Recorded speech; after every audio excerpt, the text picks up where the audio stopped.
This is the first question on my list, and it's a really fun one to answer. It says, how do you find the best way to organize your thoughts and prioritize your projects? I think everyone on my team will tell you that I am both good and bad about prioritizing my projects. I get distracted easily and run down rabbit holes that aren't necessarily centrally involved in the project currently at hand. But you're asking a more specific question. I will tell you, organization for me happens on a mental, on a computer, and a paper level all at once. So one of the key ways in which I organize my thoughts, so I'm going to start with organizing my thoughts, then I'm going to go to organizing the project, then I'm going to go to organizing the physical project. So first comes with the thoughts. And I'm going to give you an example, because the main way I organize my thoughts is by sketching and by physical list making. And I've been working on an animatronic Grogu, which we will reveal on the channel in a few months. And there'll be some stuff around that we're going to play with. But it is being, parts of it being commissioned. It's a whole thing. But the way I've been wrapping my head around my part of it is by doing sketches in my sketchbook. And I just wanted to show you the kind of sketching. So the young designer, Matt Winchell, who's been doing all the head mechanics for this, he's amazing. I've been taking on everything below the head. So neck to the base of the body of this animatronic puppet that's this tall. And one of my main things to build was the neck, which has turning and, all of this motion. So I sit there with a sketchbook and I sit and I slowly sort of work through options of how I'm thinking and starting to understand the topography of what space it has to fit in. This is literally like a drawing of the physical space. And then where it goes, that's the vault.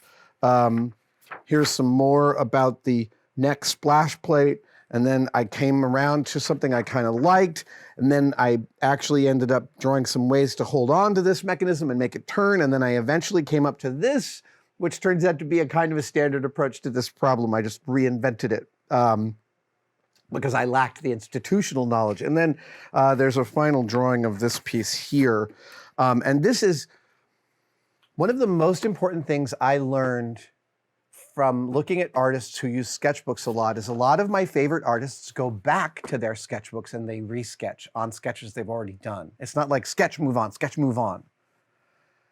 And I have found a tremendous amount of creative vitality in going back over a sketch. Like this page started out as all very lightweight pencil sketches, but I keep going back to the well. I keep going back and adding shading, adding lines, correcting the perspective, making it a little more refined. And it has multiple effects. At one level, it really helps me picture everything. It helps me see this thing in my head, which again is the way I like to describe. It's how I put the entirety of it in my body. Then there's the mechanical problem solving of just looking at the spaces involved. And I know everybody else in the world does this with CAD, and I just still haven't gotten there yet. But then there's also the quality of the drawing when it gets really nice. Like this page, this double spread, really, it makes me so happy just to go look at it. And a sketchbook that you want to flip through again is going to be a much more useful sketchbook to you. Those drawings, those things are going to stay top of mind. So creatively, I find it really invigorating to go back to my drawings and refine them and make them better, make them brighter, make them more parsable. Usually, once I have done a bunch of sketching, then I'll break out the computer to start doing some lists and some gathering of assets. And I use Evernote for that. Even though they've gone through, I think they're on their third owner. Jamie and I were hired by Evernote way back in the day, 2012, 2011, something like that. So I actually still have a tiny bit of equity in that company. And I know I need to try a different note-taking, picture-storing app, but Evernote's where I go. And I'll start dumping lists in there of to-do lists. And that's also where I throw a lot of images. And then I also use Adobe Bridge, as I've talked about before, as a sort of repository for being able to surf my images. Much of my computer research is visually based. And then the last part of my organizing my thoughts and my projects is the physical organization of the pieces. And look, there's a million ways to store lots of different projects. I have trays galore. I have clear boxes from the Container Store galore. I still think that the most useful object for sorting things in this cave is the Ziploc 1-gallon storage bag.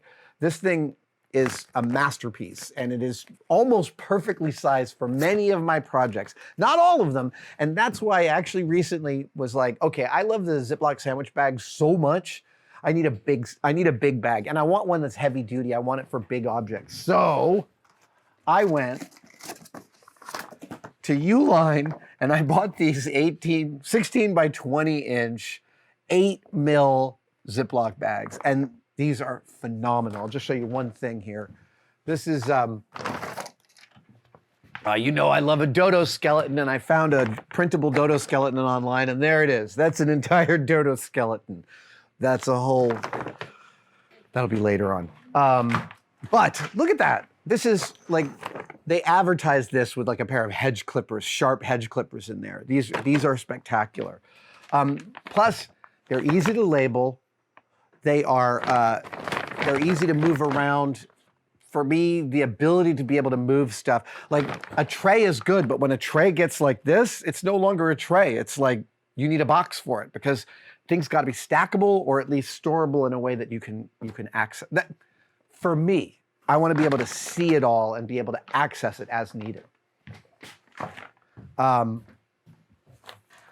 would love suggestions about productivity apps like Evernote that maybe I should move to. I specifically like making lists. I like Evernote's ability to give me checkboxes, and I need images. So I like making documents that I could export as PDFs with crap tons of pictures in them.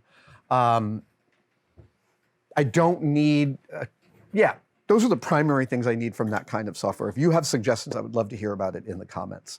Alexander Englehart says, I want to thank you for signing my girlfriend's rescue suit at Emerald City Comic Con. What do you do to make your cosplay suits more comfortable for extended wear? You can make your suits more comfortable. You can add vents, you can add cooling, you can cut the backs out of stuff that you're wearing a jacket on. That's really clutch. But discomfort is also part and parcel of cosplay, man. You're never getting rid of it entirely. You can do lots of things to mitigate. And in fact, sports clothing can be awesome at this because they have sports clothing that insulates, and they also have sports clothing that cools, that wicks sweat away from your body in a specific way that leads to more cooling. I have worn that under hot costumes, and that has helped. Thank you guys so much for watching, and I wanted to briefly mention that you could become a tested member. I know, everybody is competing for you to become a member of their thing. What I want to express to you is that the Tested membership has become such an important part of the Tested family. We get tremendous feedback from the Tested members, and they expand the stories that we can tell and the things that we have access to, and you can become a part of it right now by clicking on the link below. See you in the chat.